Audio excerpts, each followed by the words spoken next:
Hello दोस्तों, एक बुढ़ी माँ की दर्द भरी कहानी में आप सभी का स्वागत है। 3 साल हो चुके थे बेटे को अपना घर छोड़कर विदेश में बसे हुए। इन 3 सालों में बुढ़ी माँ और भी ज़्यादा बुढ़ी हो गई थी। 75 वर्ष की उम्र में सुलोचना देवी की याददाश्त भी काफ़ी कमज़ोर होती जा रही थी। उन्हें रोज़मर्रा की चीज़ें याद ना रहती, लेकिन जो उन्हें हमेशा याद रहता वह था उनका बेटा। दिन हो या रात हो, एक पल भी ऐसा ना होता जब उन्हें अपने बेटे की याद ना आती हो।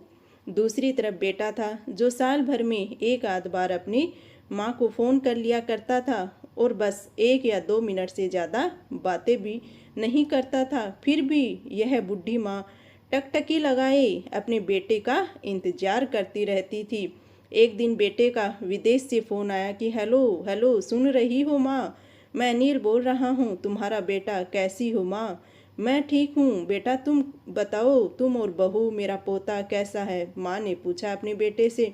सब अच्छे हैं माँ, मैं अगले हफ्ते गांव आ रहा हूँ तुम्हें लेने के लिए। अब हम सब साथ में ही लंदन में रहेंगे माँ।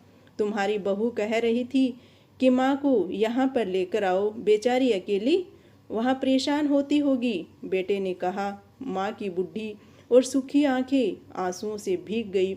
उसके कमज़ोर शरीर के नस नस में खुशी की लहर दौड़ गई। बेटे और बहू का अपने प्रति प्रेम देखकर माँ का मन खुशी से भर आया। बेटे ने आगे कहा, माँ तैयार रहना। माँ, मुझे ज़्यादा दिन की छुट्टियाँ नहीं हैं। जिस जिस जिस से भी जितने पैसे लेने हैं लेकर रखना। तब तक मैं प्रॉपर्टी डीलर से बात कर लेता हूँ घर के लिए। घर के लिए? माँ ने पूछा। हाँ माँ, गांव का घर हमें बेच देना पड़ेगा। अब हम साथ में ही रहने वाले हैं तो वहाँ पर घर रखने का कोई मतलब ही नहीं है, बेटे ने अपनी माँ से कहा। बुढ़ापे की वजह से ठीक से चलने में भी असक्षम माँ ने पूरे मोहल्ले में घूम घूम कर अपनी इसी खुशखबरी को सबको सुनाया और सभी को खुशी हुई कि सबको लगा माँ जी के आखिरी दिन अपने परिवार के साथ खुशी से बीत जाएंगे। घर वापस आकर माँ ने अपने घर के कोने कोने को ऐसे देखा जैसे वह अपने दूसरे बेटे को देख रही हो। देखे भी क्यों ना, उस घर को भी अपने बेटे से कम थोड़ी ना समझा था। अपने पति के साथ 40 साल यहीं तो बिताए थे, लेकिन अब मजबूर थी बुढ़ापे के आखिरी साल बेटे और बहू के साथ बिताना चाहती थी। दिल पर पत्थर रखकर घर बेचने के लिए माँ तैयार हो गई। आनन फानन में बेटे ने घर को आधे दामों पर बेच दिया, जल्दबाजी में। माँ ने ज़्यादा नहीं, लेकिन जिन चीज़ों से दिल लगा था उन चीज़ों को समेटा और बेटे के साथ टैक्सी में बैठकर एयरपोर्ट के लिए चली गई। एयरपोर्ट पर आकर बेटे ने माँ से कहा, माँ तुम यहाँ बेंच पर बैठो, मैं सामान और बोर्डिंग पास की जांच करा कर आता हूँ। वहाँ वक्त लगता है और खड़ा रहना पड़ता है, तुम्हें तकलीफ होगी, तुम यहीं आराम करो। मैं यूं गया बस और यूं आया। माँ बेंच पर बैठ गई। बेटा अंदर चला गया। काफ़ी समय हो गया बेटा वापस नहीं लौटा। माँ सोचने लगी कि ज़्यादा भीड़ होगी, इसलिए देर यानी कि आने में समय लग रहा है, देर हो रही है। अंधेरा भी होने को आया। अब तो लोगों की चहल पहल भी कम होने लगी थी।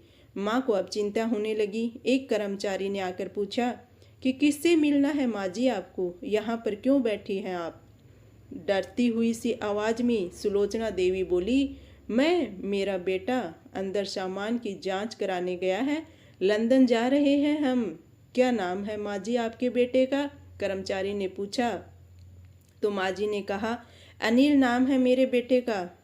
कर्मचारी अंदर गया और थोड़ी देर बाद बाहर लौटा। उसने सुलोचना देवी से कहा, माँ जी, लंदन जाने वाली फ्लाइट तो दोपहर में ही जा चुकी है और आपका बेटा भी उस फ्लाइट में बैठकर लंदन जा चुका है। अब आपके यहाँ बैठने का कोई मतलब नहीं है, आप भी अपने घर चली जाइए। क्या जा चुका है और मैं घर जाऊं? घर? माँ की आंखों से आंसुओं के सैलाब उठने लगे। जैसे तैसे माँ घर पहुंची, जो अब उसका था ही नहीं, बिक चुका था। लेकिन वो वहीं बरामदे में तुलसी के पास सो गई।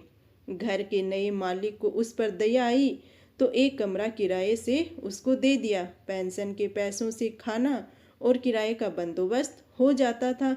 ऐसे ही दिन बीतने लग गए थे। कुछ दिनों बाद घर के नए मालिक ने सुलोचना देवी से कहा कि माँ जी, आप अपने रिश्तेदारों के यहाँ पर जाकर क्यों नहीं रहती हो?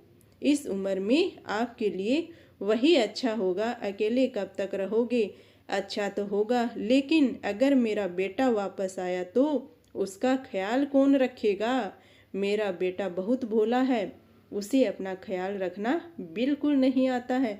मैं कहीं नहीं जाऊंगी, क्या पता कब उसे मेरी ज़रूरत पड़ जाए। माँ ने कहा। दोस्तों, सच बता रहा हूँ, माँ की ऐसी बातें सुनकर मेरी आंखों में तो आंसू आ गए हैं। किसी ने सच ही कहा है कि पूत कपूत हो सकता है, लेकिन माता कभी कुमाता नहीं होती है। दोस्तों, आप सभी से हाथ जोड़कर विनती करती हूँ, अपने माता पिता की जितनी हो सके सेवा करना, उनके साथ कभी बुरा बर्ताव मत करना, क्योंकि माँ बाप ही हैं जो हमें इस दुनिया में लेकर के आए हैं।